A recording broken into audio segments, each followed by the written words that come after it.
در میدان بهترین پهلوان جمهوری ازبکستان برادر ما مکسیم ازبکستان به خاطر مکسیم یک کمه استرم حرفیو بهترین پهلوان تاجیکستان کلاب زمین شهر کلاب فرهاد سفرعلیو سالم بمان یک تب گو نه برز گو گو بینه با یک تا چاری گوستان ویتیلاتی ازبکستانی جواب برده مکسیم جان تاجیکستانی قایی ازبکستانی ویتیلاتی جواب برده تاجیکی ازبکستان روی خاطر یک سال کیلو میدان مکسیم تاجیکای ازبکستان ما میلسی نیسته یکی ازبکستان برای حرمت برادرمون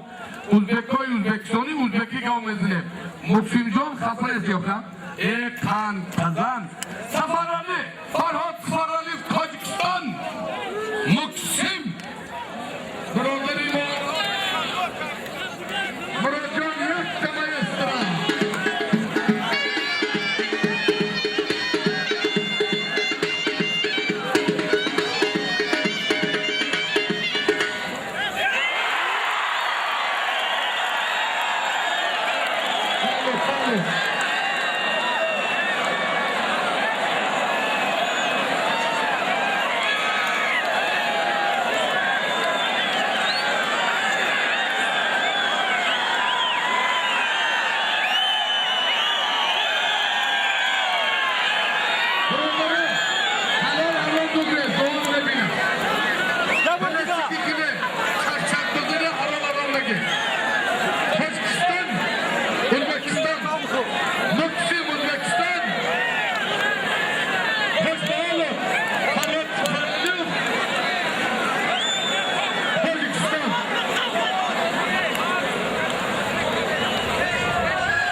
برادر ما خلفت مراد جیانش حاجی نورعلی گجکیر جیانش در تیمور ملک شه جایزه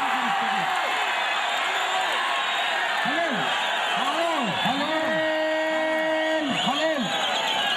انا مردی فرهاد سفرعلی که پهلوان تن نتی کجای پدر مادر تر آمد مردی آدمی که حریف تن نتی بخاطر